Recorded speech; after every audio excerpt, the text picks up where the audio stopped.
Kakinada rural నియోజకవర్గం పరిధిలో మౌలిక సదుపాయాల కల్పనలో భాగంగా పెద్ద ఎత్తున రోడ్డు నిర్మాణ పనులు చేపట్టినట్లు కాకినాడ రూరల్ ఎమ్మెల్యే పంతం నానాజీ తెలిపారు. శనివారం స్థానిక 26వ డివిజన్ నందు నిర్వహించిన కార్యక్రమంలో శాసన సభ్యులు వనమాడి కొండబాబు, శాసన మండలి సభ్యులు పేరాబతుల రాజశేఖర్తో కలిసి లబ్ధిదారులకు ఎన్టీఆర్ భరోసా సామాజిక పెన్షన్ సొమ్మును అందజేశారు.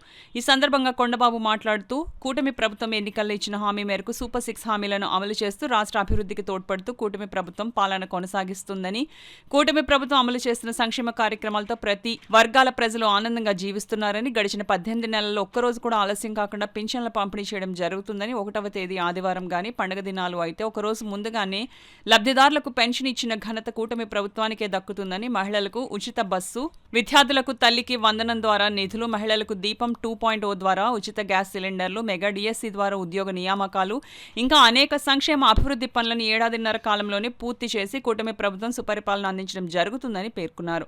ఈ కార్యక్రమంలో నగర అధ్యక్షులు మల్లిపూడి వీరు, డివిజన్ ఇన్ఛార్జ్ సంగాని నాగూర్, ఎండి అన్సర్, నూకరాజు, సంగాని గంగాధర్, పాలెపు రాజు, కొల్లు ప్రకాష్, ఓలేటి ఆదినారాయణ, పి ధర్మారావు, ఓలేటి సీత, పూజారి రమ్యశ్రీ, వి ధర్మారావు, బొడ్డు దుర్గాప్రసాద్ తదితరులు పాల్గొన్నారు. 100 కోట్ల రూపాయలు ఉభయ గోదావరి జిల్లాలకి పవన్ కళ్యాణ్ గారు తీసుకురావడం జరిగింది.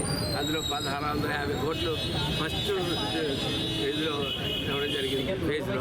అట్లా దాంట్లో మనకి 50 కోట్ల దాకా వచ్చాయి.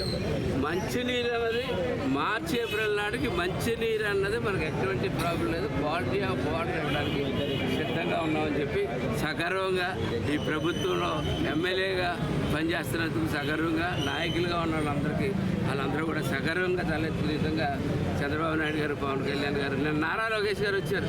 కాకినాడ నారా లోకేష్ గారు నేను వచ్చినప్పుడు బ్రహ్మరథం పెట్టారు. ప్రజలు బ్రహ్మరథం పెట్టారు. యూనివర్సిటీలో పిల్లలు అడిగిన ప్రతి మాటకి జవాబు చెప్పగలిగారు ఆయన. అంటే ప్రతి మాటకి ఆలోపేషన్లో వచ్చే క్వశ్చన్కి సమాధానం చెప్పగలిగే గొప్పతనం ఆయనలో ఉంది.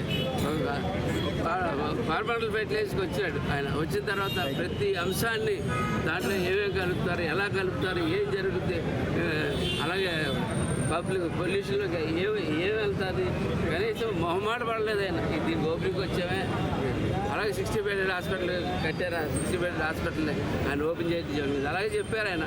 పవన్ కళ్యాణ్ గారు పర్యావరణ శాఖ మీరు అన్ని జాగ్రత్తగా చూసుకోండి. పర్యావరణ శాఖ, పర్యావరణం అంటే ప్రేమ పవన్ కళ్యాణ్ గారికి. కాబట్టి ఇక్కడ బర్డ్స్ వస్తాయన్నారు. తప్పకుండా నెక్స్ట్ భవనాన్ని నేను ఇక్కడ తీసుకుని వస్తాను అని చెప్పి కూడా చెప్పడం జరిగింది. సార్ మేము ఈవేళ మా నాయకులు చేసే పనులకి గర్వంగా తలెత్తుకు తిరగలుగుతామని చెప్పి తెలియజేస్తాను. అభివృద్ధి దశలో తీసుకెళ్తున్నారు. ఈరోజు మా కాకినాడ రూరల్ నియోజకవర్గంలో పంతం నానాజీ గారి ఆధ్వర్యంలో మరి ఎన్నో రకమైన అభివృద్ధి కార్యక్రమాలు మేము ముందుకు తీసుకెళ్తున్నాము. ఈరోజు 31వ తారీఖు రేపు ఆదివారం వస్తుందని ఈరోజు పెన్షన్లు కూడా ఈరోజు పంచిపెట్టిన ప్రభుత్వం ఏదైనా ఉంది అంటే అది ఒక కూటమి ప్రభుత్వం అని చెప్పి మీ అందరికీ తెలియజేస్తున్నాను.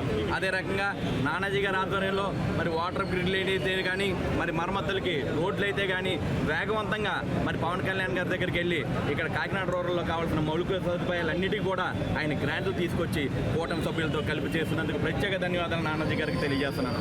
అదే రకంగా నిన్న మా లోకేష్ బాబు గారు కాకినాడ రోడ్లకు వచ్చారు. ఒక ప్రపంచం కింద అందరూ కథలు వచ్చారు. ప్రతి తెలుగుదేశం పార్టీ కార్యకర్తకి, కూటమి కార్యకర్తకి, లోకేష్ బాబు అభిమానులకి, తెలుగుదేశం పార్టీ అభిమానులకి అందరికీ కూడా ప్రత్యేక ధన్యవాదాలు తెలియజేస్తున్నాను.